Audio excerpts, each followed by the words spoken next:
ప్రస్తుతం అయితే tunnel boring machine ఏదైతే ఉందో అది ముక్కలుగా అయిపోయినట్లుగా రెస్క్యూ టీం గుర్తించారు. ఆ తరువాత 14వ కిలోమీటర్ దగ్గర ఈ ప్రమాదం చోటు చేసుకుంది. అక్కడి నుంచి లోపలికి వెళ్ళడానికి తీవ్రమైన నీరు బురద అడ్డుపడుతున్నాయి. అలాగే మొత్తం లోపల చిమ్మ చీకటి నెలకొని ఉంది.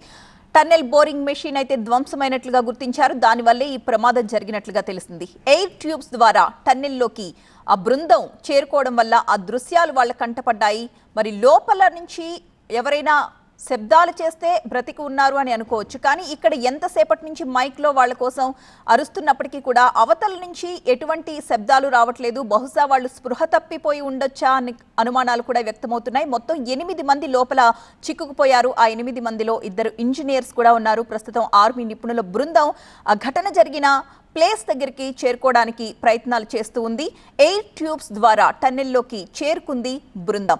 దాదాపుగా 34 గంటల నుంచి ఈ రెస్క్యూ ఆపరేషన్ కొనసాగుతూనే ఉంది. అనేక అవాంతరాలు ఎదురవుతూనే ఉన్నాయి. అయినప్పటికీ కూడా ఏమాత్రం విశ్రమించకుండా అక్కడున్న సిబ్బంది అంతా 301 మంది నిపుణులు ఈ రెస్క్యూ ఆపరేషన్లో పాల్గొంటున్నారు. మరిన్ని అప్డేట్స్ అందించడానికి మా ప్రతినిధి శివ సిద్ధంగా ఉన్నారు. శివ,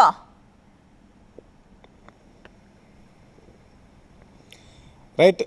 ఎస్ఎల్బిసి టన్నెల్ లోపల 14 కిలోమీటర్కు సమీపంలో ఈ రెస్క్యూ ఆపరేషన్ అనేది కొనసాగుతుంది. ముఖ్యంగా ఇటు భారత సైన్యం నుంచి వచ్చినటువంటి 23 మంది, అలాగే ఎన్డీఆర్ఎఫ్ నుంచి వచ్చినటువంటి సిబ్బంది, అలాగే ఎస్డీఆర్ఎఫ్, సింగరేణి కాలేజీకి సంబంధించినటువంటి రెస్క్యూ టీం, వీరంతా కలిసి ఈ ప్రమాదానికి సంబంధించినటువంటి ఘటన దగ్గర ప్రస్తుతానికి చేరుకొని అక్కడ సహాయక చర్యలను వేగంగా కొనసాగిస్తూ ఉన్నారు. ముఖ్యంగా అక్కడ ఏర్పడుతున్నటువంటి ప్రతిబంధకాలన్నింటినీ కూడా ఒక్కొక్కటిగా తొలగించేటువంటి ప్రయత్నం అయితే చేస్తున్నారు. ముఖ్యంగా ఈ ప్రమాదం జరిగినటువంటి ప్రాంతంలో బురద నీరు ఎక్కువ మొత్తంలో పేరుకుపోవడంతో నీటిని అనేది బయటికి పంపించేటువంటి ప్రక్రియ ఇవాళ ఉదయం నుంచి కూడా కొనసాగుతూనే ఉంది. ఆ నీటి పంపింగ్ అనేది ఇంకా వేగంగా జరిపేందుకు ప్రయత్నాలు కూడా చేస్తున్నారు. అందులో భాగంగా భారీ మోటార్లను కూడా ఇప్పటికే టన్నెల్ లోపలికి తీసుకెళ్లినటువంటి పరిస్థితిని కూడా మనం చూసాం. దీంతో పాటుగా ఏదైతే ప్రమాదం జరిగినటువంటి ప్రాంతం ఉందో అక్కడ ఏదైతే బోరింగ్ మిషన్కు అక్కడ దాని మీద కూడా ఈ పైనుంచి సెగ్మెంట్లు పడడంతో అది కూడా దెబ్బతిన్నట్టుగా తెలుస్తుంది. ఆ శిథిలాలు కూడా అక్కడే ఉండడం, దాంతో పాటుగా అక్కడ ఉన్నటువంటి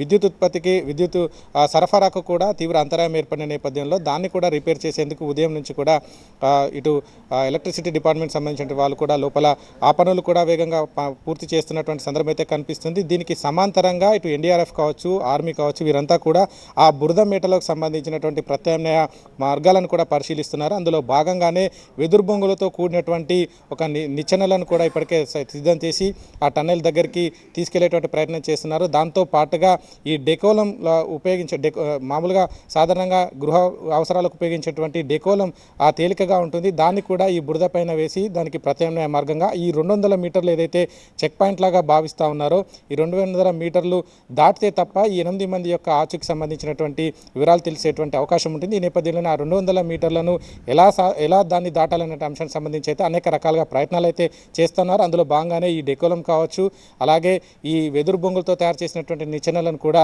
లోపల దాన్ని ప్రయోగాలు అయితే చేస్తూ ఉన్నారు. ఎట్టకేలకు ఏది ఏమైనప్పటికీ కూడా ఈ రెస్క్యూ ఆపరేషన్ అయితే కంటిన్యూగా చేస్తూ ఉన్నారు. ఎట్టి పరిస్థితుల్లోనూ అక్కడ ఉన్నటువంటి వారిని రక్షించేందుకు అన్ని రకాలుగా కృషి చేస్తున్నట్టుగా అయితే తెలుస్తుంది.